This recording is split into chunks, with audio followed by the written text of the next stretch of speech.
ചേച്ചി 10 വർഷമായിട്ട് ആരെയോ കാത്തിരിക്കുന്നുണ്ടോ? ഞാനോ? ആ. യെസ്, 10 വർഷമല്ല, ഒരു 20 വർഷമായിട്ട് കാത്തിരിക്കുന്നുണ്ട് നല്ല സിനിമകൾ.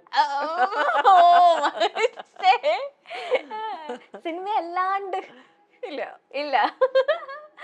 ഓക്കേ. പക്ഷെ ചിരിയിലും ബ്ലഷിങ്ങിലും എന്തൊക്കെയോ കാത്തിരിപ്പ്. ഞാൻ കാത്തിരിക്കുന്നില്ല. ഓക്കെ. പിന്നെ വേറെ ആരെങ്കിലും ഉണ്ടോന്നറിയില്ല. അല്ല, കൊണ്ടുപോയവര് വരട്ടെ, എത്രയും പെട്ടെന്ന് വരട്ടെ. ഓക്കെ. എന്ന ചിത്രത്തിലൂടെ അരങ്ങേറി മലയാള സിനിമയിലെ ശ്രദ്ധേയയായ താരമാണ് ഹണി റോസ്. ഇതിനോടകം മികച്ച കഥാപാത്രങ്ങളിലൂടെ പ്രേക്ഷകർക്ക് മുന്നിലെത്തിയ ഹണി റോസ് ഇപ്പോൾ പുതിയ റോളിലും എത്തിയിരിക്കുകയാണ്.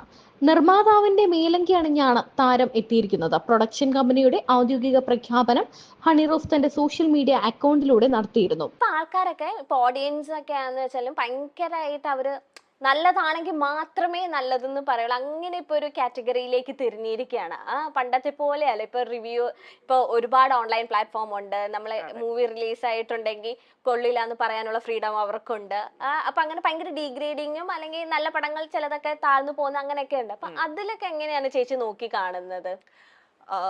ഇതെല്ലാം ഓരോ ആളുകളുടെ അഭിപ്രായമാണ്. നമുക്കിപ്പോ ചില സിനിമകൾ, മോശം റിവ്യൂ കിട്ടിയ സിനിമകൾ നമ്മൾ കാണുമ്പോൾ ചിലപ്പോൾ നമുക്കത് ഭയങ്കരമായിട്ട് എൻജോയ് ചെയ്യാൻ പറ്റും. അത് ഓരോ ആളുകളുടെ വ്യക്തിപരമായ ഇഷ്ടങ്ങൾക്കനുസരിച്ചിരിക്കും നമുക്ക് എന്ത് ഇഷ്ടപ്പെടുമില്ല എന്നുള്ളത്. സിനിമയും അങ്ങനെ തന്നെയാണ്. ഇപ്പം ചിലർ ഭയങ്കര ഹൈപ്പില് ഭയങ്കര നല്ല മൂവി എന്ന് പറയുന്നത് ചിലപ്പോൾ നമ്മൾ കാണുമ്പോൾ നമുക്ക് ആ ഒരു കണക്ഷൻ കിട്ടണം. അതൊക്കെ ഭയങ്കര എന്താ പറയാ, എല്ലാം അങ്ങനെയല്ലേ, വ്യക്തി അധിഷ്ഠിതമായിട്ട് നിൽക്കുന്ന കാര്യങ്ങളാണ്. എനിക്ക് സിനിമ പോയി തിയേറ്ററിൽ പോയി കാണുക എന്നുള്ളതാണ്. കണ്ട് നമ്മൾ തന്നെ നമുക്ക് തന്നെ അത് എക്സ്പീരിയൻസ് ചെയ്ത് മനസ്സിലാക്കാവുന്നതാണ്.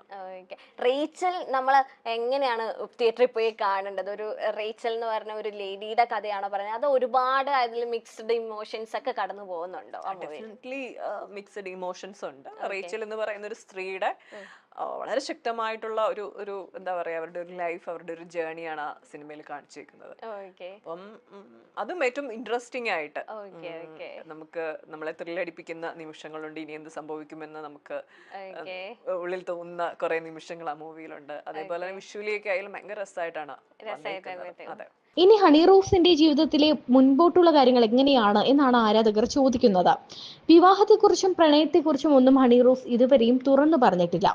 എന്നാൽ ഹണി റോസ് ഇത്രയും വർഷമായി, 20 വർഷമായി സിനിമയിൽ നിൽക്കുകയല്ലേ, ഇനിയെങ്കിലും ഒരു കൂട്ടു വേണ്ടേ എന്നാണ് ആരാധകരുടെ ചോദ്യം. ഹണി റോസിന്റെ വിവാഹം എപ്പോഴാണ് എന്ന് പലപ്പോഴും ആരാധകർ ചോദിക്കാറുണ്ട്. എന്നാൽ ഇപ്പോൾ കരിയറിന്റെ പീക്ക് ആയി നിൽക്കുന്ന ഒരു സമയത്താണ് ഹണി റോസ്.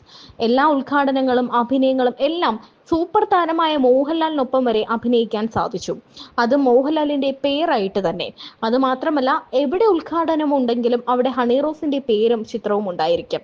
അത് മാത്രമല്ല, എല്ലാവർക്കും പ്രിയങ്കരിയായ ഒരു താരമായി ഹണി റോസ് ഇന്ന് സോഷ്യൽ മീഡിയ കീഴടക്കി കഴിഞ്ഞു. ഈ സാഹചര്യത്തിൽ എന്താണ് താരത്തിന്റെ വിവാഹ പ്ലാൻ എന്നാണ് ആരാധകർ ചോദിക്കുന്നത്.